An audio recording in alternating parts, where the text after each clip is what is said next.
ಹೆಡತಲೆಯ ತುರಿಸುವರೆ ಹಾವಿನ ಹೆಡೆಯನು, ಹೆಡತಲೆಯ ತುರಿಸುವರೆ ಹಾವಿನ ಹೆಡೆಯನು, ಹೆಡೆಯಲಿ ಅಕಟ ಪಾಂಡು ಪುತ್ರರ ಮಡದಿ ತೊತ್ತಗಲೇ ಶಿವ, ಪಾಂಡು ಪುತ್ರರ ಮಡದಿ ತೊತ್ತಗಲೇ ಶಿವ ಎಂದು ಅಳಲಿದನು ವಿದುರ.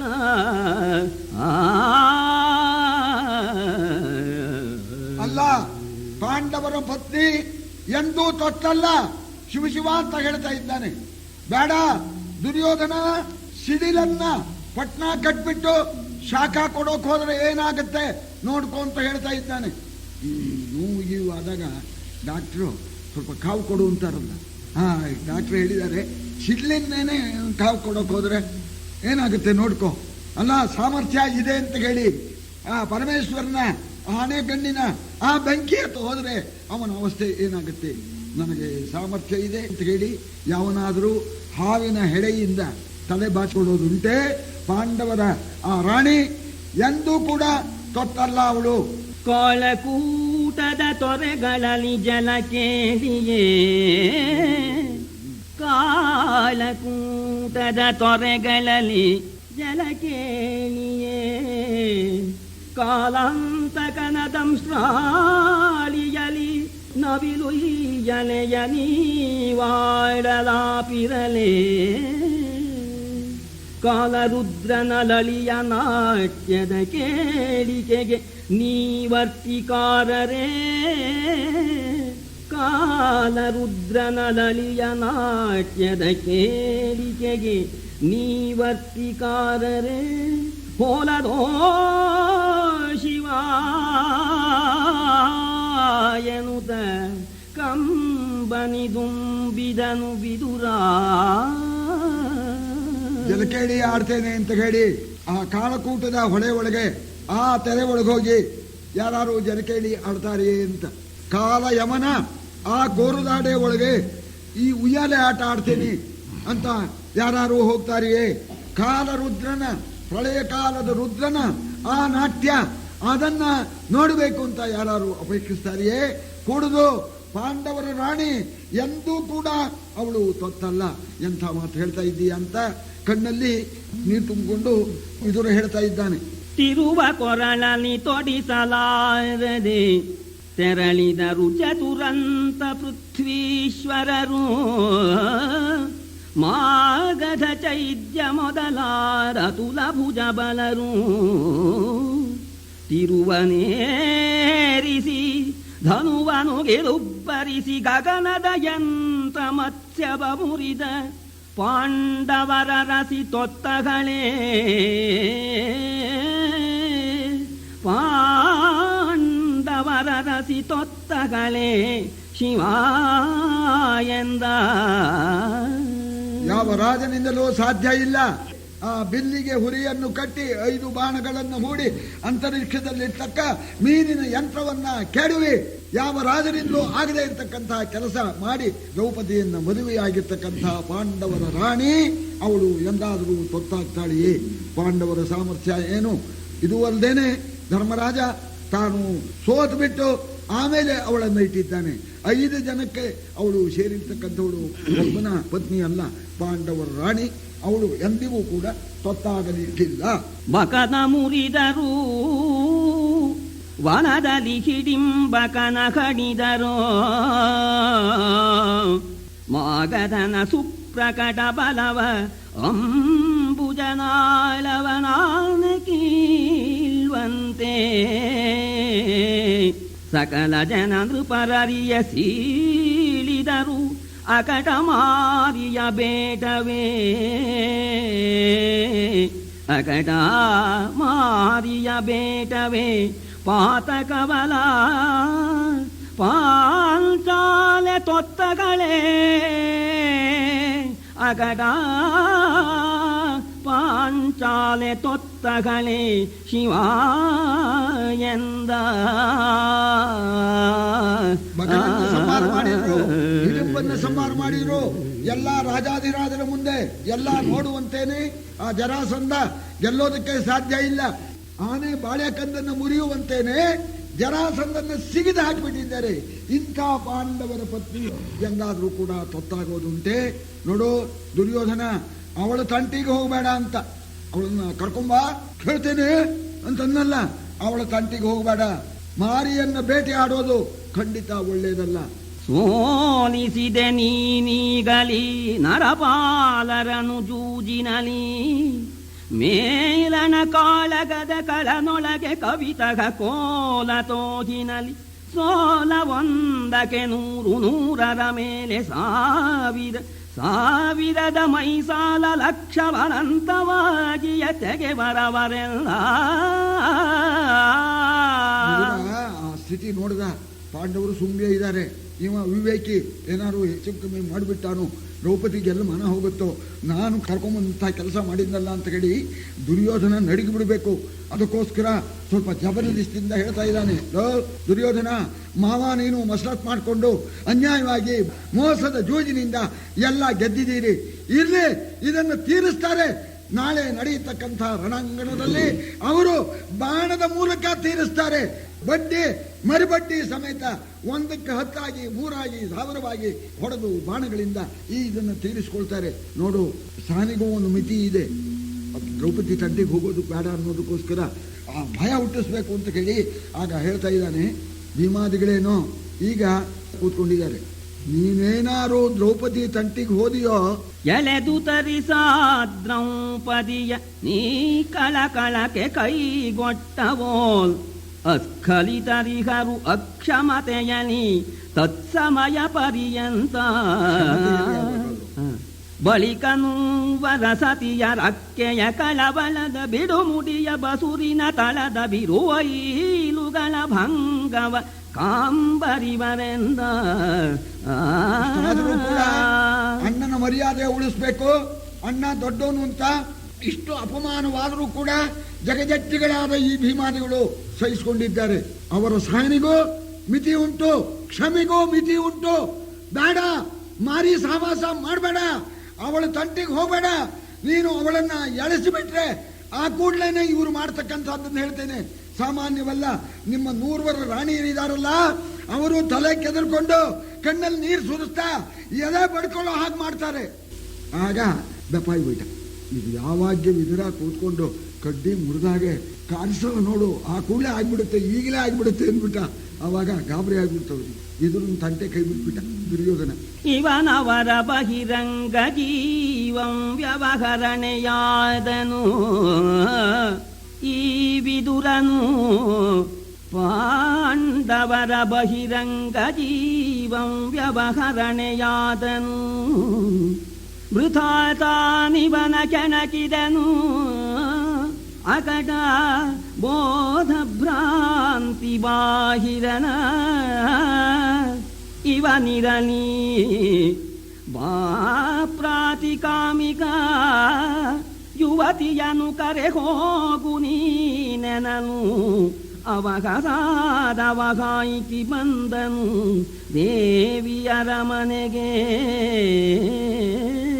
ಈ ವಿದುರ ಇದಾನಲ್ಲ, ಪಾಂಡವರ ಬಹಿರಂಗ ಪ್ರಾಣ ಇದ್ದಾಗೇನೆ. ಆ ಪಾಂಡವರ ವಿಚಾರ ಅಂದ್ರೆ ಅವನಿಗೇನೋ ಅಭಿಮಾನ, ಅಜ್ಞಾ, ತಿಳುವಳಿಕಿಲ್ಲ. ಜೀವನವೆಲ್ಲ ನಮ್ಮಿಂದ ನಡೀತಾ ಇದೆ. ಆ ಪಾಂಡವರ ಹೊರಗಿನ ಪ್ರಾಣದಂತೆ ಇದ್ದಾನೆ. ಇವನ್ನ ನಾನು ಸುಮ್ಮನೆ ಕೆಣಕಿದೆ ಅನ್ನಿಸ್ಕೊಳ್ಳೋಕೆ ಗೊತ್ತು. ಇವನ ಹಣೆ ಬರ ಗೊತ್ತಿದ್ದು ಕೂಡ ಇವನ್ನ ಕೆಣಕಿದೆ ನಾನು ಅನ್ನಿಸ್ಕೊಳ್ಳೋದಕ್ಕೆ. ಯಾಕೆಂದ್ರೆ ಅಜ್ಞಾನಿ ಇವ ಮತ್ತು ಗಾಬರಿ ಬೇರೆ, ಭ್ರಾಂತನಾಗ್ಬಿಟ್ಟಿದ್ದಾನೆ, ಅಯೋಗ್ಯ. ಇವನ್ ಕೆಣಕಿ ತಪ್ಪಾಯ್ತು. ಯಾರೋ ಅಲ್ಲಿ ಬರೋ, ಇಲ್ಲಿ ಪ್ರಾತಿಕಾಮಿಕ, ಹೋಗೋ ದ್ರೌಪದಿಯ ಅರಮನೆಗೆ ಹೋಗಿ ಅವಳನ್ನು ಕರ್ಕೊಂಡು ಬಾ ಅಂತ ಅಪ್ಪಣೆ ಮಾಡ್ದ. ಅವನ ಜವಾನ. ಆ ಪ್ರಾತಿಕಾಮಿಕ ದುರ್ಯೋಧನಿಗೆ ಕೈ ಮುಗಿದ್ಬಿಟ್ಟು ದ್ರೌಪದಿ ಅರಮನೆಗೆ ಬಂದ. ಇವೇನೋ ಹೇಳ್ಬಿಟ್ಟ, ಹೋಗೋ ಕರ್ಕೊಂಬ ಅಂತ. ಇವನ್ ಜವಾನ ಬಂದ. ಈ ದ್ರೌಪದಿ ಅರಮನೆ ಬಾಗಿಲಿನಲ್ಲಿ ಬಾಗಿಲು ಕಾಯೋರಿದ್ರು. ಇವನ್ ನೆಟ್ಟಿಗೆ ಬಂದ. ಒಳಗೆ ಹೋಗೋಕೆ ನುಗ್ಗೋಕೆ ಹೋದ. ಏನು ಅಂತಪುರಕ್ಕೆ ನುಗ್ತಾ ಇದೆಯೇನೋ, ಯಾರ ನೀನು ಒಂದು ಹೀಗೆ ಮಹಾರಾಜರು ಹೇಳಿದ್ದಾರೆ, ದ್ರೌಪದಿನ ಕರ್ಕೊಂಡು ಬರಬೇಕು ಅಂತ. ಹಾಗಾದ್ರೆ ಕೂತ್ಕೊ, ಒಳಗೆ ಹೋಗಿ ತಿಳ್ಕೊಂಡ್ ಬರ್ತೀವಿ. ಬಂದು ಬಾಗಿಲ ಕಾಹಿಗಳ ಕರೆದು ಎಂದನರಸಿಗೆ ಅರಸಿಗೆ ಭಿನ್ನವಿಸಿತಾ ಬಂದ ಕದನನು ಕಾನಿಯವುಂಟೆನೆ ಹಲವು ಬಾಗಿಲ ನೀಗೆ ಬಂದು ದಂದಿಯದಲ್ಲಿಗೆ ಅರುಹಿದನು. ಇಂದು ಮುಖಿ ಕೇಳಿದಳು ಬರ ಹೇಳೆಂದರೆ ಆತನ ಹೊಗಿಸಿದರು ಹೊಕ್ಕದು ಸತೀ ಸಭೆಯ. ಹೆಂಗಸರ ಸಭೆಗೆ ಹೋಗ್ಬೇಕಾದ್ರೆ ಇದು ಗೌರವ ಹೋದು, ಅವ್ರ ಅಪ್ಪಣೆ ಇಲ್ಲದೆ ಹೋಗಬಾರ್ದು. ದ್ವಾರಪಾಲಕರು ತಡೆದರು, ಹೆಂಗಸರ ಸಭೆ ಇದೆ, ಸುಮ್ಮನೆ ಹಂಗೆ ಹೋಗೋ ಹಾಗಿಲ್ಲಪ್ಪ, ಅಪ್ಪಣೆ ತಗೊಂಡ್ರೆ ನೀವು ಕಳಿಸ್ಬೋದು ಅಂದಾಗ. ಹಾಗಾದ್ರೆ ಹೇಳಿ ದುರ್ಯೋಧನ ಮಹಾರಾಜ ಕರ್ಕೊಂಡ್ಬರೋಕೆ ಹೇಳಿದ್ದಾನೆ, ಅದಕ್ಕೋಸ್ಕರ ನಾನು ಬಂದಿದ್ದೀನಿ. ನನ್ನ ಹೆಸರು ರಾಧಿಕಾಮಿಕಾ ಅಂತ ಹೇಳುವಂತನ್ನ. ಒಂದನೇ ಬಾಗಿಲು ಕಾಯ್ತಾ, ಹೊರಗಿನ ಬಾಗಿಲು ಕಾಯ್ತಾ ಇದ್ನಲ್ಲ, ಅವ ಹಿಂದಿನ ಬಾಗಿಲು ಕಾಯುವನಿಗೆ ಹೇಳಿದ, ಇವನಿಗೆ ಆ ಮಹಿಳಾ ಸಮಾಜದ ದ್ವಾರಕ್ಕೆ ಹೋಗೋಕೆ ಅಧಿಕಾರ ಇಲ್ಲ ಇವನಿಗೆ. ಮೊದಲನೇವನಿಗೆ, ಇವನಿಗೆ ಎರಡನೇವನಿಗೆ ಹೇಳಿದ, ಅವನು ಮೂರನೇವನಿಗೆ ಹೇಳಿದ. ಹೀಗೆ ಅದು 7 ಬಾಗಿಲಿಂದ ಹೋಯ್ತು ವರ್ತಮಾನ. ದ್ರೌಪದಿಗೆ ವರ್ತಮಾನ ಹೋಯ್ತು, ಅವಳು ಕೂತಿದ್ದಾಳೆ ಮಹಿಳಾ ಸಭಾ. ಅವಾಗ ಹೀಗೆ ಪ್ರಾತಿಕಾಮಿಕ ಅಂತನೂ ದುರ್ಯೋಧನ ನಿಮ್ಮನ್ನ ಕರ್ಕೊಂಡು ಬಾ ಅಂತ ಹೇಳಿದಾನೆ ಅಂತ ಬಂದಿದ್ದೀನಿ ಅಂತ ಹೇಳ್ತಾ ಬಾಗಿಲಿನಲ್ಲಿ ಇದ್ದಾನೆ. ಅವನು ಒಳಗೆ ಬಿಡಬಹುದೇ ಅಂತ ಕೇಳಿದ್ರು. ಓ ಬಿಡಿ ಏನಿದೆ ವಿಚಾರಿಸೋಣ ಬಿಡಿ ಅಂತನೋಣ. ದ್ರೌಪದಿ ಅಪ್ಪಣೆ ಆಯ್ತು. ಅವಾಗ ಯಥಾ ಪ್ರಕಾರ ಮತ್ತೆ ಅವನಿಗೆ ಹೇಳ್ದ, ಬರ್ಬೇಕಂತೆ, ಅಪ್ಪಣೆ ಆಗಿದೆ, ಹೋಗು ಅಂತ ಅಂದ್ರು. ಒಳಗೆ ಹೋದ. ಇಲ್ಲಿ ಆ ಸಭೆನ ವರ್ಣನೆ ಮಾಡ್ತಾ ಇದ್ದಾನೆ ನಮ್ಮ ಕುಮಾರವ್ಯಾಸ. ಹೇಗಿದೆ ಆ ಮಹಿಳಾ ಸಭಾ, ಅಲ್ಲಿರ್ತಕ್ಕಂಥ ಮಹಿಳೆಯರ ಯೋಗ್ಯತೆ ಏನು. ಒಳಗೆ ಹೋಗಿ ನೋಡಿದ್ದಂತೆ ನೋಡಿದ್ರೆ ಒಂದು ಕಾಣಲೇ ಇಲ್ಲ ಅವನಿಗೆ, ಬೆಳಕು ಹೆಚ್ಚಾಗಿ ಬಿಟ್ಟಿತ್ತಂತೆ. ಏನು ಆ ಸಭೆ ಒಳಗೆ ಅಷ್ಟು ಜನ ಮಹಿಳೆಯರು ಇದಾರಲ್ಲ, ಮುಂಚೆ ಹೋಗಿ ನೋಡ್ತಾನೆ ತೇಜಸ್ಸು ಹೆಚ್ಚಾಗಿ ಬಿಟ್ಟಿದೆ, ಒಂದು ಕಾಣಲಿಲ್ವಂತೆ. ಏನ್ ತೇಜಸ್ಸು? ಹೊಳೆವ ಕಂಗಳ ಕಾಂತಿಗಳ ಹೊಳೆವ ಕಂಗಳ ಕಾಂತಿಗಳ ಥಳಥಳಿ ಪವದನ ಪ್ರಭೆಯ ರತ್ನಾವಳಿಯ ಬಹುವಿಧ ರಶ್ಮಿಗಳ ಲಾವಣ್ಯ ಲಹರಿಗಳ ಎಳೆನಗೆಯ ಸುನಿಪಲ್ಲ ಮುಕ್ತಾವಳಿಯ ನಖದೀಧಿತಿಯ ಬೆಳಗಿನ ಬಳಗವೆನೆ ಬಾಲಕಿಯರಿದ್ದರು ಸತಿಯ ಬಳಸಿನಲ್ಲಿ. ಎಷ್ಟು ಚೆನ್ನಾಗಿದೆ ಬೆಳಗಿನ ಬಳಗ ಅಂತ. ಬೆಳಗಿನ ಬಳಗ ಆ ದ್ರೌಪದಿಯ ಸುತ್ತಲೂ ಇದೆಯೋ ಅನ್ನೋ ಹಾಕಿ ಕಾಣಿಸ್ತಾ ಇತ್ತು ಅಂತ. ಆ ಬೆಳಗು ಅಂದ್ರೆ ಸುಂದರಿಯರು, ಅವರ ಮೈ ಕಾಂತಿದೆ ಒಂದು ಬೆಳಗು, ಅವರ ಕಣ್ಣಿನ ಕಾಂತಿಯೇ ಒಂದು ಬೆಳಗು, ಅವರ ಆ ಮುತ್ತಿನಂತೆ ಇರ್ತಕ್ಕಂಥ ಹಲ್ಲಿನ ಕಾಂತಿನೇ ಒಂದು ಬೆಳಗು, ಅವ್ರ ಉಗುರು ಕಾಂತಿನೇ ಒಂದು ಬೆಳಗು, ಎಳನಗೆಯ ನಗೋದೇ ಒಂದು ಕಾಂತಿ. ಆಮೇಲೆ ಆ ಬೆಳಕಾದ್ಮೇಲೆ ಇಲ್ಲ ಇಲ್ಲಿ ಮಹಿಳಾ ಸಮಾಜ ಅಂತ ಆಮೇಲೆ ಕಾಣಿಸ್ತಂತೆ. ಅವರು ಹೇಗಿರ್ತಾರೆ ಹೆಣ್ಮಕ್ಳು, ಖುಷಿ ಅಲ್ವೇ ಅವರಿಗೇನು ಆಲೋಚನೆ, ಖುಷಿಯಾಗಿದ್ರು ಅಂತ. ಸಂತೋಷ ಸಮಯದಲ್ಲಿ ನೀವು ಹೋಗಿ ಹುಳಿ ಹಿಂಡಿ ಬಿಟ್ಟ ಅಂತ ಬರಬೇಕಲ್ಲ, ಅದಕ್ಕೆ ಆಗಿನ ಆ ಸನ್ನಿವೇಶವನ್ನು ವರ್ಣನೆ ಮಾಡ್ತಾನೆ. ಎಲ್ಲ ಹೆಣ್ಮಕ್ಳು ಸೇರಿದ್ದಾರೆ, ಒಬ್ಬೊಬ್ಬರು ಒಂದೊಂದು ವಿದ್ಯೆಯಲ್ಲಿ ಕಟ್ಟಿದ್ರು. ಏನ್ ಮಾಡ್ತಾ ಇದ್ದಾರೆ ಅವರು? ಇಳಿಯ ಮೇಲು ನುಡಿಗಳ ವಿನೋದದಿ ಕೆಲರು ವೀಣಾಧ್ವನಿಯ ರಹಿಯಲಿ ಕೆಲರು ಸರಸ ಸುಗಂಧ ಸಂಗೀತದ ಸಮಾಧಿಯಲಿ ಕೆಲರು ನೆತ್ತದ ಅಮಳ ಮುಕ್ತಾವಳಿಯ ಚೆಲುವಿನ ಚದುರೆಯರು ನೆತ್ತದಲ್ಲಿ ಕೆಲರು ಅಮಳ ಮುಕ್ತಾವಳಿಯ ಚೆಲುವಿನ ಚದುರೆಯರು ಕಂಗೊಳಿಸಿತು ಅವಲಯ ಮಣಿಯ ಮಂಚದ ಸುತ್ತು ವಲಯದಲ್ಲಿ. ಬಂಗಾರದ ಮಂಚದ ಮೇಲೆ ದ್ರೌಪದಿ ಕೂತಿದ್ದಾಳೆ. ಆ ಮಂಚದ ಸುತ್ತಲೂ ಅನೇಕ ಸುಂದರಿಯರಿದ್ದಾರೆ. ಏನು ದೊಡ್ಡ ಸಭಾಂಗಣ. ಕೆಲವರು ಗಿಣಿ ಹತ್ರ ಮಾತಾಡಿಸಿ ಆ ಗಿಣಿಯ ಮೇಲ್ನೋಡಿಗಳನ್ನು ಕೇಳ್ತಾ ಇದ್ದಾರೆ. ಇನ್ನು ಕೆಲವರು ವೀಣೆ ಬಾರಿಸ್ತಾ ಆನಂದ ಪಡ್ತಾ ಇದ್ದಾರೆ. ಇನ್ನು ಕೆಲವರು ತಮಾಷೆಯಾಗಿ ಸರಸವಾಗಿರ್ತಕ್ಕಂಥ ಮಾತನ್ನ ಆಡಿ ಸಂತೋಷ ಪಡ್ತಾ ಇದ್ದಾರೆ. ಇನ್ನು ಕೆಲವರು ಸಂಗೀತದ ಸಮಾಧಿಯಲ್ಲಿ ಅಂತ, ಸಂಗೀತದಲ್ಲಿ ಮರೆಯೋದು ಅಂತ, ಸಮಾಧಿ ಅಂದರೆ ಮರಿಬೇಕು ಅಂತ. ಆ ಸಂಗೀತ ವಿದ್ಯೆ ಅಂತದ್ದು. ನಿಜವಾಗ ಆ ಹಾಡುಗಾರ ಹಾಡ್ತಾ ಇದ್ರೆ ಅವನಿಗೆ ಆನಂದವಾಗಿಬಿಡುತ್ತೆ, ಏನು ಬರೀ ಪ್ರಪಂಚ ಜ್ಞಾನವೇ ಇರೋದಿಲ್ಲ. ಅದಕ್ಕೆ ಸಂಗೀತದ ಸಮಾಧಿಯಲ್ಲಿ ಅಂತ. ಇನ್ನು ಕೆಲವರು ನೆತ್ತ ಆಡ್ತಾ ಇದ್ದಾರೆ, ವಿನೋದ ಗೋಷ್ಠಿಯಲ್ಲಿ ಇದ್ದಾರೆ. ಅವರ ಮಧ್ಯದಲ್ಲಿ ನೋಡಿದ ಕೂಡಲೇ ಇವನಿಗೆ ದ್ರೌಪದಿ ಹ್ಯಾಕ್ ಕಾಣಿಸಿದ್ಲು ಅಂತಂದ್ರೆ, ಸಕಲ ಶಕ್ತಿ ಪರೀತ ವಿಮಲಾಂಬಿಕೆಯವೋ ವರಮಂತ್ರ ದೇವಿ ನಿಕರ ಮಧ್ಯದಿ ಶೋಭಿಸುವ ಸಾವಿತ್ರಿಯಂತದಲ್ಲಿ ವಿಕಟರಶ್ಮಿ ನಿಬದ್ಧ ರತ್ನ ಪ್ರಕರ ಮಧ್ಯದ ಕೌಸ್ತುಭದವೋ ಚಕಿತ ಬಾಲ ಮೃಗಾಕ್ಷಿ ಮೆರೆದಳು ಚಕಿತ ಬಾಲ ಮೃಗಾಕ್ಷಿ ಮೆರೆದಳು ಯುವತಿ ಮಧ್ಯದಲ್ಲಿ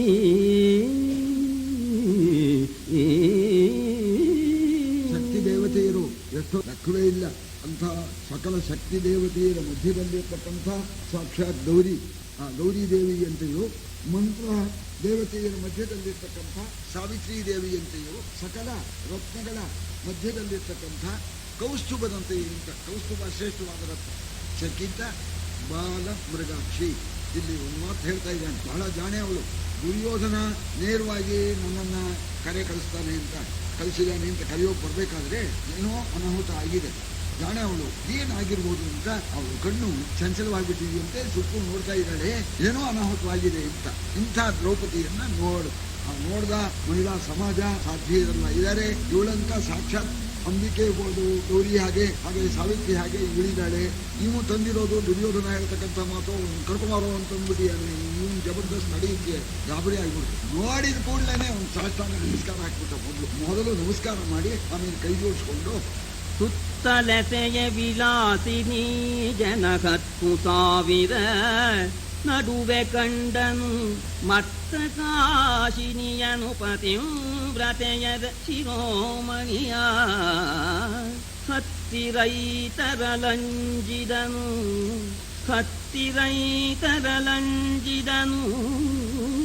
ತನ್ನುತ್ತಮಾಂಗಕ್ಕೆ ಕರಯುಗವ ಚಾಚುತ್ತ ಭಿನ್ನಗ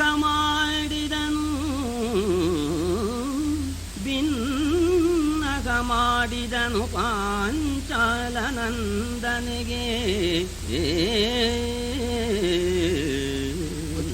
ಹೋಗೋಕೆ ಹೆದರಿಕೆ ಆಗ್ಬಿಡ್ತು. ದೂರದಲ್ಲೇ ನಿಂತ್ಕೊಂಡ್ಬಿಟ್ಟ.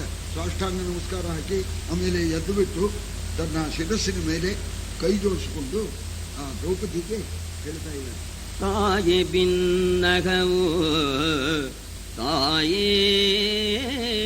ಭಿನ್ನಗವು ಇಂದು ನಿಮ್ಮಯ ರಾಯ ಸೋತನು ಜೂಜಿನಲಿ ತಾಯೇ ಕುರುರಾಯ ಗೆಲಿದನು ಕೋಶವನು ಗಜತುರಗರಥ ಸಹಿತ ನೋಯಲಾಗದು ತಾಯೇ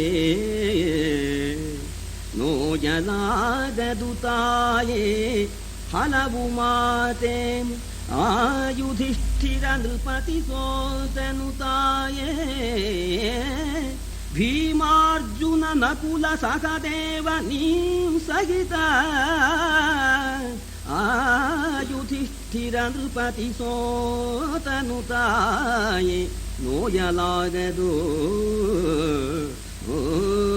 ತಾಯೇ ಅಂತ ಹೇಳ್ತಾನೆ. ಅಮ್ಮ, ನಿಮ್ಮಲ್ಲಿ ವಿದ್ಯಾಪನೆ ಮಾಡ್ಕೊಳ್ತಾ ಇದ್ದೇನೆ. ಇವತ್ತಿನ ದಿವಸ ನಿಮ್ಮಯ ರಾಯ ಧರ್ಮರಾಜ ಇವತ್ತು ಎಲ್ಲ ಸೋತು ಬಿಟ್ಟ, ಕುರುರಾಯ ಎಲ್ಲ ಗೆದ್ದ.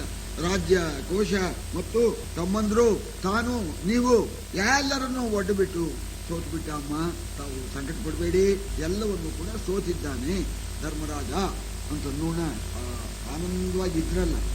ಈ ಮಾತು ಕೇಳಿದಾಗ ಅಲ್ಲಿ ಏನಾಯ್ತು, ಆ ಸಭೆಯ ಸ್ಥಿತಿ ಅಂತ ಅನ್ನೋದನ್ನ ಕವಿ ಕಣ್ಣಿಗೆ ಕಂಡು ಹಾಗೆ ವರ್ಣನೆ ಮಾಡ್ತಾ ಇದ್ದಾರೆ.